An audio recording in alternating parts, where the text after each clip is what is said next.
Hello नमस्कार, good morning, सुप्रभात मेरे शेर श्रेणी उत्कृष्ट परिवार में आप सभी का दिल खोलकर स्वागत है। लग चुकी है तलब मंजिल की, अब खुद को आग में झोंकना होगा।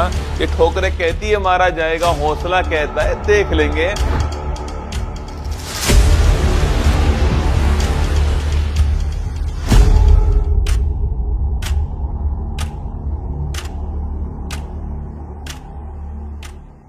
विधानसभा में किसी दल के निर्वाचित सदस्यों के दल बदल पर निम्नलिखित में से किसने प्रतिबंध लगा दिया? 52वां संविधान संशोधन, जनता के प्रतिनिधित्व कानून, आपके 42वां संविधान संशोधन और 44 नंबर। देखो याद करो, दल बदल पूछूं आपसे, इसको बोलते हैं एंटी डिफेक्शन लॉ। क्या बोलते हैं? एंटी डिफेक्शन लॉ कहते हैं आपकी इस दल से उठ करके उस दल में चले गए, उनको रोकने के लिए आपकी ये लॉ आता है। और ये 52वां संविधान संशोधन है, 1985 में आता है। राजीव गांधी जी आपके नई गवर्नमेंट बनाते हैं, 400 पार आपके एमपी आते हैं। उनसे किसी ने ये कहा कि भाई अभी तो इंदिरा गांधी जी की डेथ हुई है 84 में, तो अभी तो सारे लोग एक साथ हैं उनके नाम पर, ठीक है, पर भविष्य में हो सकता है कि सारे लोग टूटने लग जाएं, इसलिए उस टूटने की चीज को रोकने के लिए, डिफेक्शन को रोकने के लिए एंटी डिफेक्शन लॉ कौन लेकर आए? राजीव गांधी जी लेकर आए थे 52वां संविधान संशोधन 1985 के अंदर, और अनुसूची नंबर 10 को जोड़ दिया गया, ठीक है।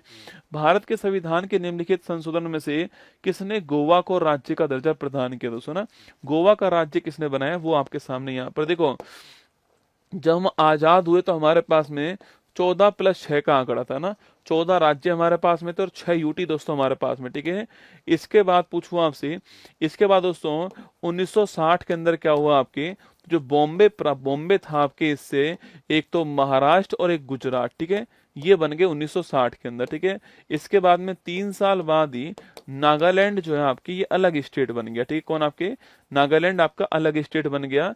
13वां संविधान संशोधन आपको ध्यान रखना है, ठीक है। इसके 3 साल बाद ही दोस्तों पंजाब जो है, इस पंजाब से एक तो पंजाब बना, एक हरियाणा बन गया और एक चंडीगढ़ बन गया, ठीक है। इसके बाद पूछूं आपसे 1971 में, आपके 1971 की बात करूं आपसे, अरे बताओ 1971 जो है इसमें कौन सा स्टेट बनता है? क्वेश्चन आपके सामने यहाँ पर, ठीक है। वहीं दोस्तों इसके बीच में 1961 के अंदर जो है गोवा को पुर्तगालियों से हमने आजाद करवा दिया, ठीक है। और आजाद करवा के हमने इसको यूटी बनवा दिया, करते आपके यूटी बना दिया, आपको ध्यान रखना है, ठीक है। इसके बाद हमने 56वां संविधान संशोधन कर दिया, और इसके द्वारा हमने जो है 1987 के अंदर गोवा को अलग से हमने स्टेट बना दिया, ठीक है। तो गोवा हमारा स्टेट बन गया। 56वां संविधान संशोधन आपको ध्यान रखना है, ठीक है। 1971 आपके हिमाचल प्रदेश आपका अलग हो गया, ठीक है। अगला क्वेश्चन 1972 पूछूं आपसे, इसमें 3 राज्य अलग बनते हैं आपके, एक त्रिपुरा, एक मेघालय और एक आपके कौन सा बन गया? मणिपुर, ठीक है। तो त्रिपुरा, मेघालय, मणिपुर ये 1972 के अंदर अलग से क्या बनते हैं? अलग से आपके स्टेट बनते हैं, ठीक है। इसके बाद पूछूं आपसे, इसके बाद 1975 पूछूं आपसे, 36वां संविधान संशोधन आपके सिक्किम को हमने अलग से राज्य बना दिया, ठीक है। सिक्किम जो है वो अलग से स्टेट बन गया, ठीक है। इसके बाद 1987 पूछूं आपसे, तो अरुणाचल प्रदेश राज्य बनता है और आपके मिजोरम जो है इसको राज्य बनाया गया, ठीक है। फिर 87 के अंदर जो गोवा है इसको कर दिया, आपके गोवा को हमने जो है वो स्टेट बना दिया। हिमाचल प्रदेश पहले यूटी था, फिर आपके यूटी से 1971 में हमने राज्य बनाया था, ठीक है। अगला पॉइंट आपके सन 2000 की बात करूं आपसे, तो छत्तीसगढ़ अलग बना, आपके उत्तराखंड अलग हो गया और झारखंड अलग हो गया, ठीक है। 15 नवंबर 2000 को झारखंड को हमने अलग से स्टेट बनाया, ठीक है। इसके बाद में 14 की बात करूं आपसे, तो तेलंगाना अलग से क्या बनता है? स्टेट बनता है 14 के अंदर। ये पूरा की पूरा भारत जो आपके सामने, ठीक है। देखो आपके सारा की सारा भारत, आपके 14 राज्य यहाँ पर हो गए, देखना। तो 15वां राज्य गुजरात हो गया, तो चेक करो आपके 28 हुआ या नहीं हुआ, चेक करो। 14 राज्य यहाँ हो गए, 15वां राज्य गुजरात हो गया, 16वां राज्य नागालैंड हो गया, 17वां राज्य हरियाणा हो गया, 18वां राज्य आपके हिमाचल प्रदेश हो गया, 19, 20 त्रिपुरा, मणिपुर और मेघालय 21 हो गया। इसके बाद में सिक्किम 22वां हो गया, अरुणाचल प्रदेश आपके 23वां हो गया, मिजोरम 24वां हो गया, गोवा आपका 25वां हो गया, 26, 27, 28 हो गया, तेलंगाना 29वां हो गया, और फिर बाद में जो आपके हमारा जो जम्मू कश्मीर था वो राज्य से हट गया और यूटी बन गया कब आपके 31 अक्टूबर 2019 को। तो राज्य कितने रह गए हमारे पास? राज्य रह गए हमारे पास 28। कितने रह गए? 28 राज्य रह गए, ठीक है। चलिएगा, तो एक क्वेश्चन में मैंने सब कुछ समझा दिया आपको। ऑप्शन नंबर 20 का ठीक आंसर है। कभी सवाल कुछ भी पूछ ले आपसे तो आप कर पाओगे, कोई भी राज्य का सवाल पूछ ले कब उसकी स्थापना हुई तो आपके सामने पूरा रूपरेखा यहाँ पर होगी, ठीक है। चलिएगा, भारतीय संविधान के निम्नलिखित में से किस संवैधानिक संशोधन अधिनियम ने लोकसभा और राज्यों की विधानसभाओं के निर्वाचन के लिए मतदान की आयु 21 से घटाकर 18 कर दी, ठीक है। तो जो मतदान की जो एज आपकी वो पहले 21 वर्ष थी, फिर 18 कर दी गई आपकी। किसके द्वारा हुई थी आपकी? ये 89वां संविधान संशोधन जो है इसके द्वारा होती है, ठीक है। सॉरी, 61वां संविधान संशोधन जो है 1989 इसके द्वारा होती है, ठीक है। तो 61वां कॉन्स्टिट्यूशन अमेंडमेंट जो है इसके द्वारा होती है। ऑप्शन नंबर बी आंसर, ठीक है। हाँ दोस्तों, 29 हो सकते हैं, ठीक है। अभी 29 नहीं है पर हो सकते हैं, ठीक है। 29 हो सकते हैं, ठीक है। जैसे ही पाकिस्तान को हम अपने में शामिल कर लेंगे तो 29 हो जाएंगे, ठीक है। जिस दिन 29 होंगे ना, फिर मैं आपके लिए पाकिस्तान के बारे में अलग से पढ़ा दूंगा पूरी क्लास लेकर के, ठीक है। अभी 29 नहीं है, ठीक है। चलो आगे, अभी तो 28 ही है। निम्न संवैधानिक संशोधनों में से किसे लघु संविधान के रूप में जानते हैं? किसको जानते हैं? 42वां संविधान संशोधन, मिनी कॉन्स्टिट्यूशन, क्योंकि इसमें संविधान में मेजर चेंज हुए थे इसलिए इसको मिनी कॉन्स्टिट्यूशन कहते हैं। ऑप्शन नंबर सी आंसर, ठीक है। निम्नलिखित संविधान संशोधनों में से किस एक के अंतर्गत दिल्ली नेशनल कैपिटल क्षेत्र दोस्तों बना, ठीक है। एनसीआर बना। क्या बना? दिल्ली जो है एनसीआर बन गया, नेशनल कैपिटल रीजन बन गया। सवाल आपके सामने यहाँ पर, ठीक है। 61वां संशोधन अधिनियम, 69वां संशोधन अधिनियम, 71वां संशोधन अधिनियम और 79वां, ठीक है। दोस्तों कई लोग तो ऐसे हैं आप में से जो जानते नहीं कि एनसीआर और न्यू दिल्ली में क्या अंतर है, ठीक है। क्या आप जानते हो? बताओ मुझे। एनसीआर और जो नई दिल्ली है, एनसीआर दिल्ली और जो न्यू दिल्ली है, इन दोनों में अंतर क्या है?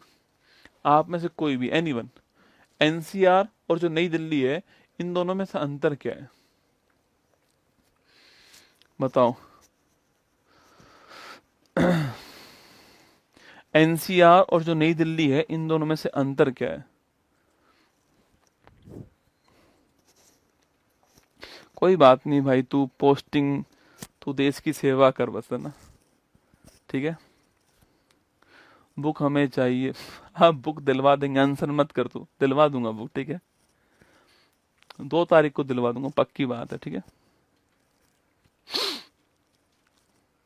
चलो देखो, जैसे मैं अलवर का हूँ, ठीक है, मैं आपको समझाता हूँ ऐसा आपके, मैं अलवर का हूँ तो सुना, मैं एनसीआर में आता हूँ।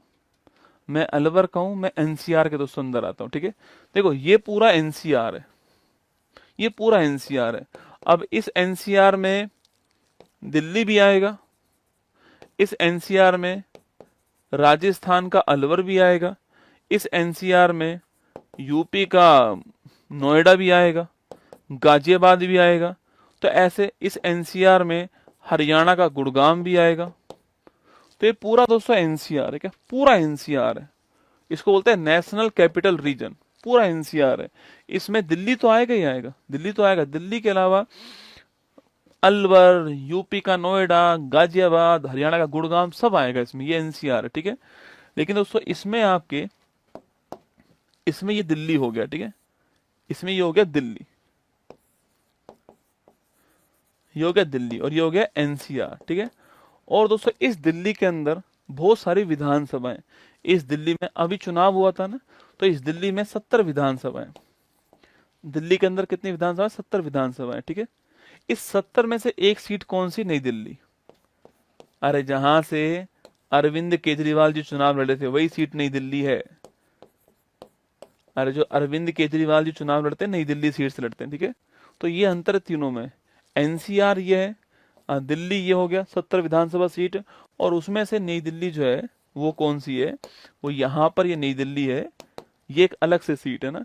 तो इस 70 में से एक सीट नई दिल्ली है, ठीक है। जितने भी आप राष्ट्रपति भवन है, और आपकी जितना भी महत्वपूर्ण चीजें हैं ना आपकी, वो ये नई नई दिल्ली के अंदर है। बात पल्ले पड़ी या नहीं पड़ी है बताओ मुझे। इन तीनों में अंतर समझ में आया नहीं आया? कि आज तक सारा एक ही चल रहा था, दिल्ली भी था, नई दिल्ली। कंफ्यूज थे कि गुरुजी एनसीआर लिखूं, दिल्ली लिखूं, नई दिल्ली लिखूं।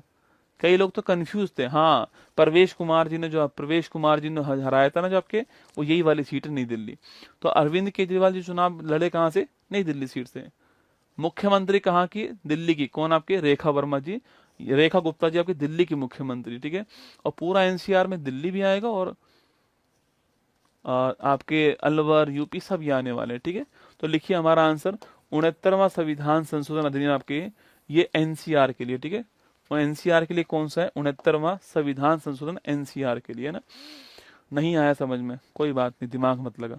भारतीय संविधान के 71वें संशोधन में कोंकणी, मणिपुर और नेपाली जो भाषा है, इसको कौन सी अनुसूची में शामिल किया गया, ठीक है। आप जानते हो कि 8वीं अनुसूची जो है आपके लैंग्वेज की है, और पहले 14 थी आपके, वर्तमान में 22 है। इसी में 21वां संविधान संशोधन हुआ था 1967 के अंदर। और सॉरी मैंने आपसे कहा था कि इसमें सिंधी जो लैंग्वेज है इसको जोड़ा गया था दोस्तों। इसके बाद में 71वां संविधान संशोधन होता है 1992 के अंदर, और मैंने आपसे कहा था इसमें नेपाली, मणिपुर, कोंकणी जो है इसको जोड़ा गया आपके। इसके बाद में 92वां संविधान संशोधन होता है सन 2003 के अंदर, बोडो, डोंगरी, संथाली और मैथिली इन्हें जोड़ा गया, ठीक है। तो 8वीं जो अनुसूची ऑप्शन नंबर ए का आंसर है। वर्तमान में 22 भाषाएं आपको ध्यान रखना है।